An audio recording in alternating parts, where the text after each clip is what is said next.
Okay, you guys. So briefly, I just want to talk about why you should not pray for everybody.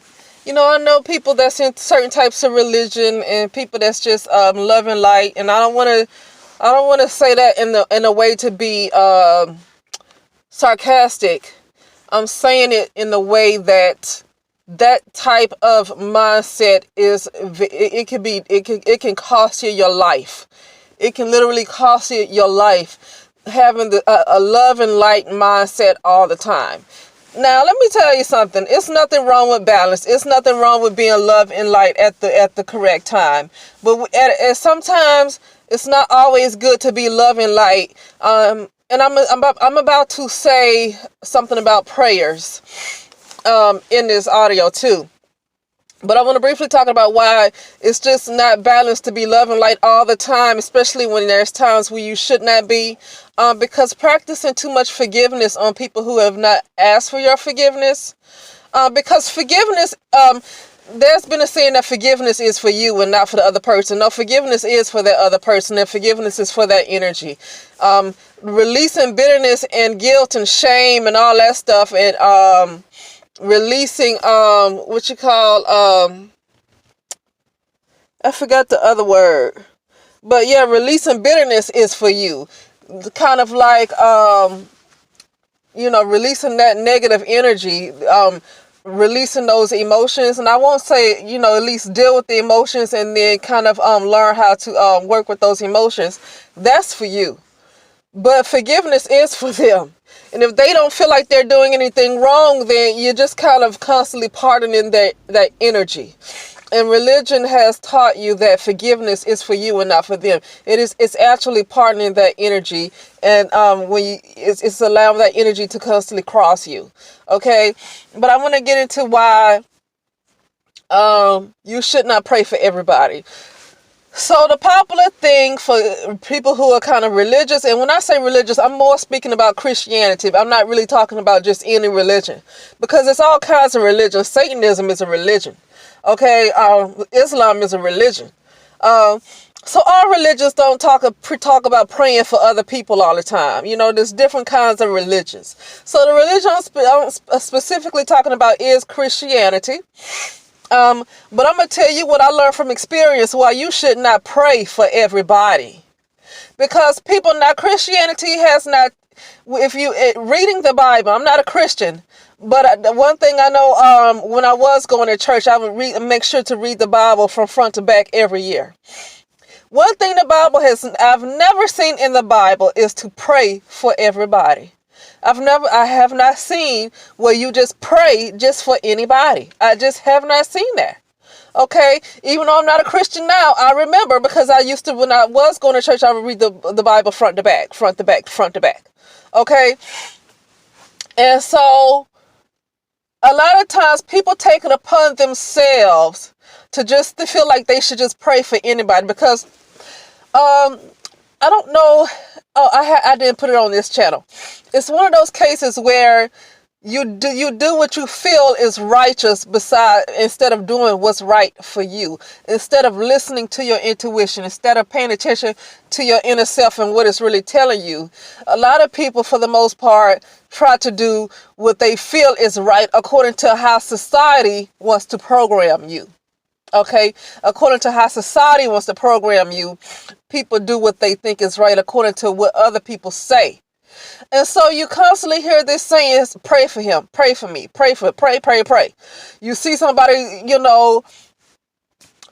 just doing anything. I don't want to put a level of severity on what a person is doing.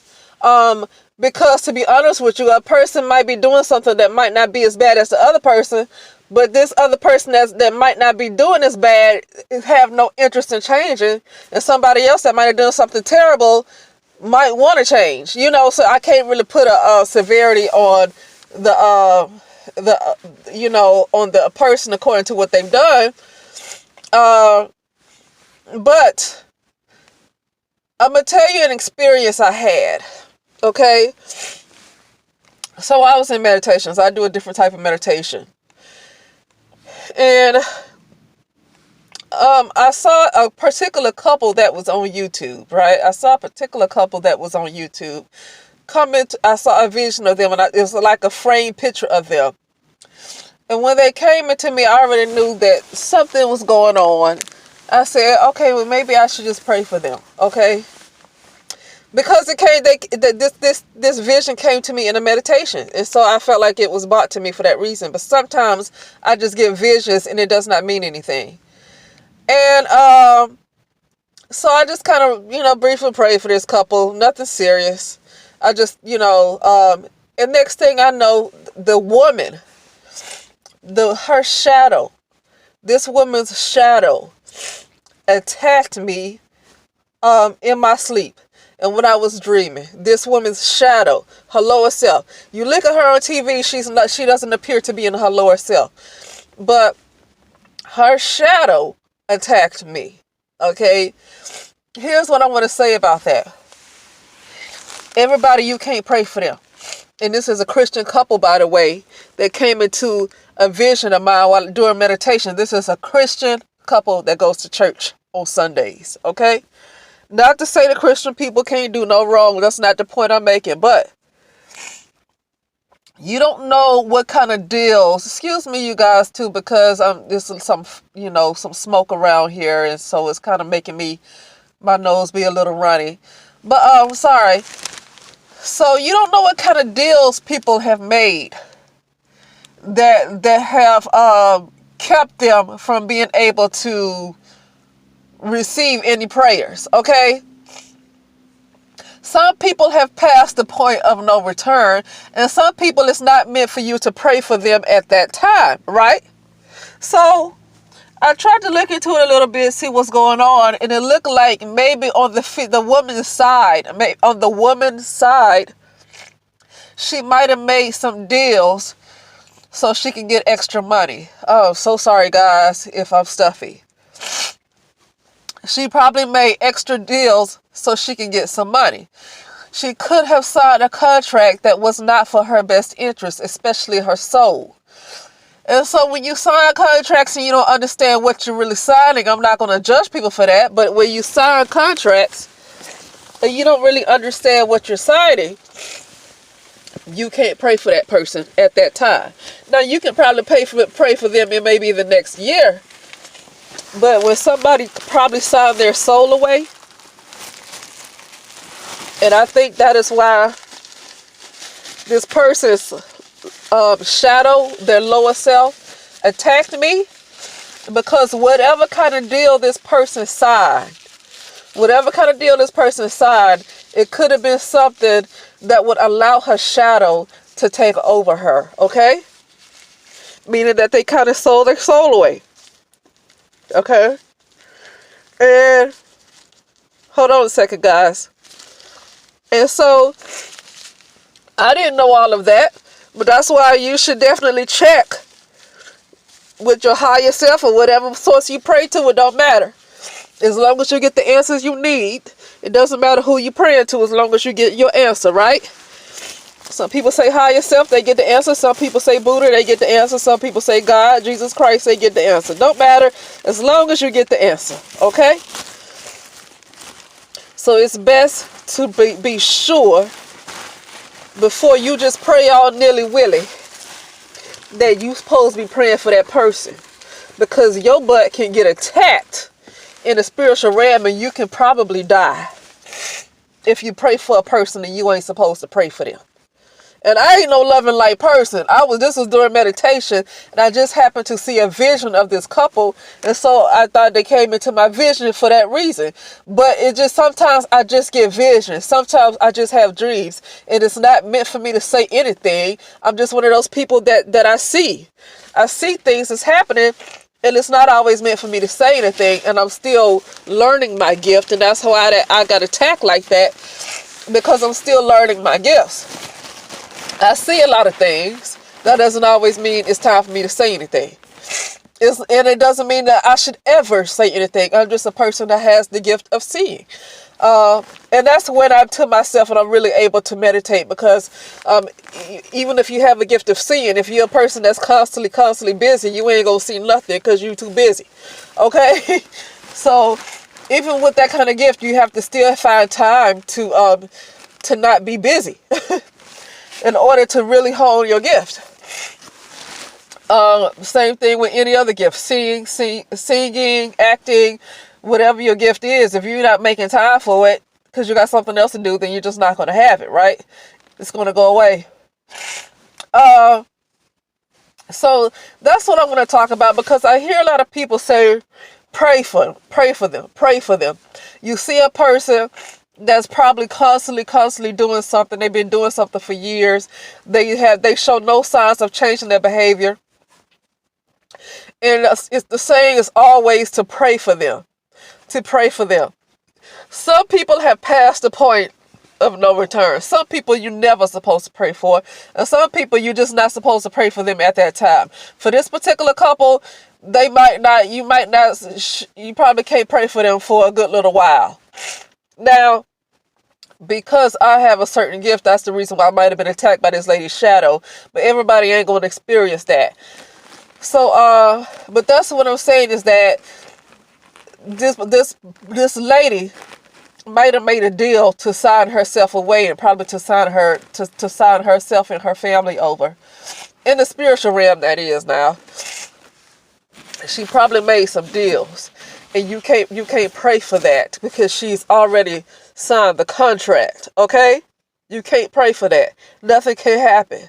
You're going to have to let this person go through whatever they're going to go through, because they signed themselves into that situation. And they signed their families into that situation. And so praying for them can get you hurt right now. Maybe a year from now, but right now, praying for that, it can get you hurt.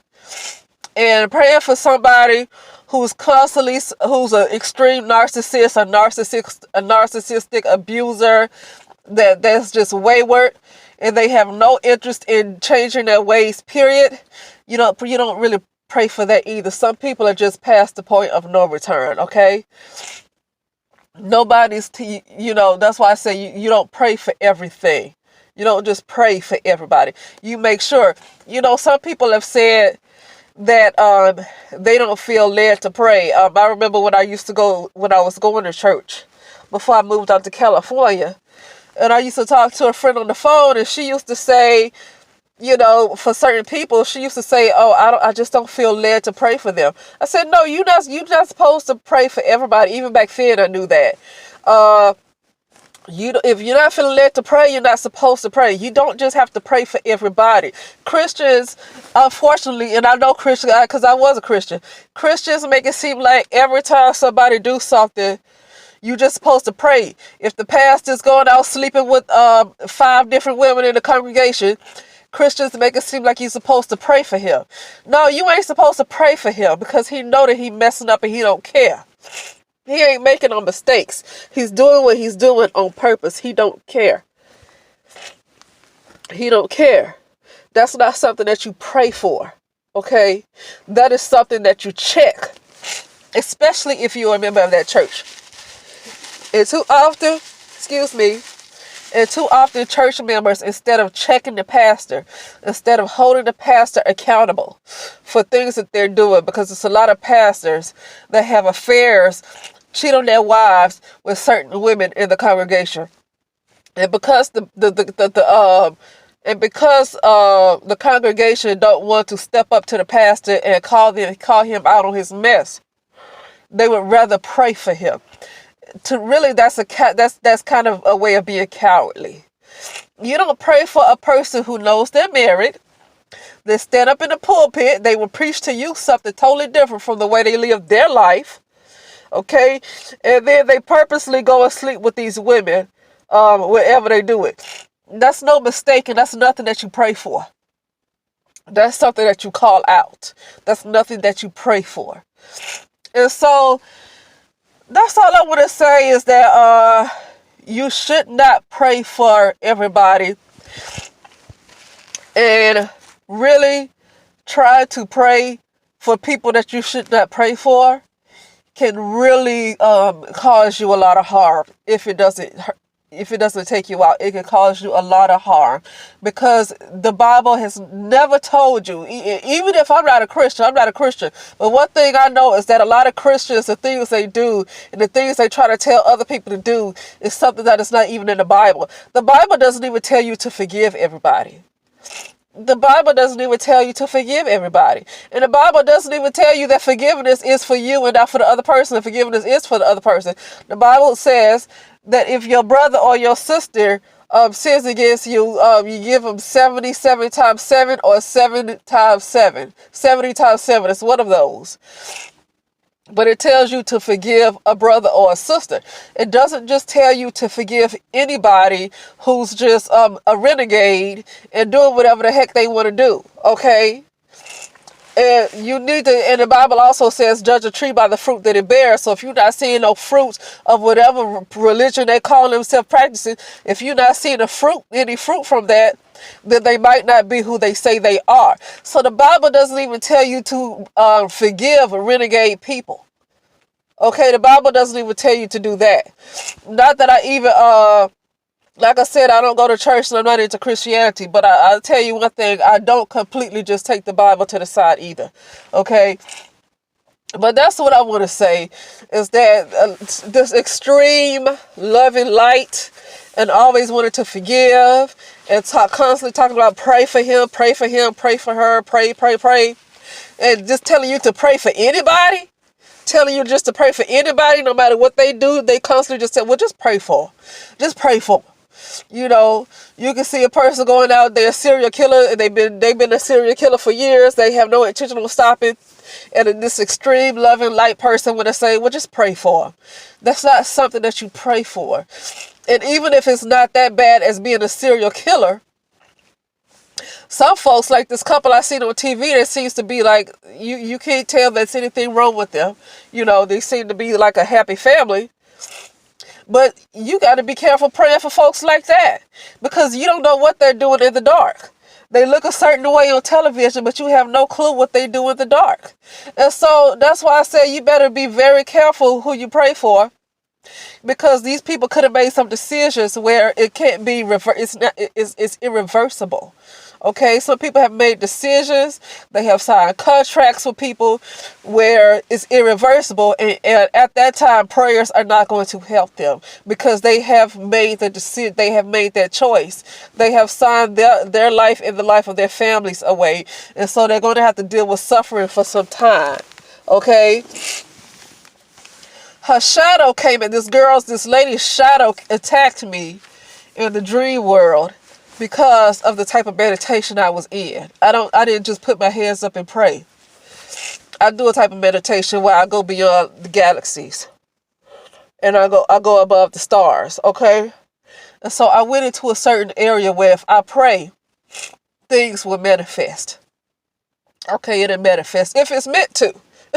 If it's meant to manifest, it will manifest quickly. And so this isn't a regular prayer well, I just put my hands up and bow my head and just pray. No, I was in a particular meditation, and I happened to see this couple. And in this meditation, I go above the stars, I go above the solar systems, I go above the universe.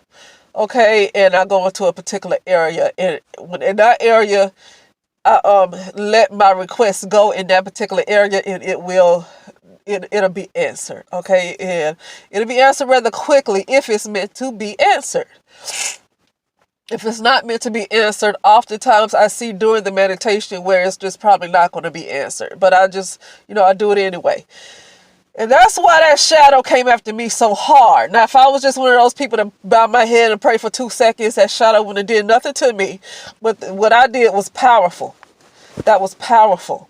Going above the universe, okay? I went outside of the matrix. I went into another area, and I had these people in my prayer because I thought that's what I was supposed to do. This shadow came after me hard, to the point where I had to call some things to get it away from me. Okay, I had to call on some things to get it away from me. But I was in a spiritual warfare with this lady's shadow. But anyway, you guys let me know what you think, and I'll talk to you soon.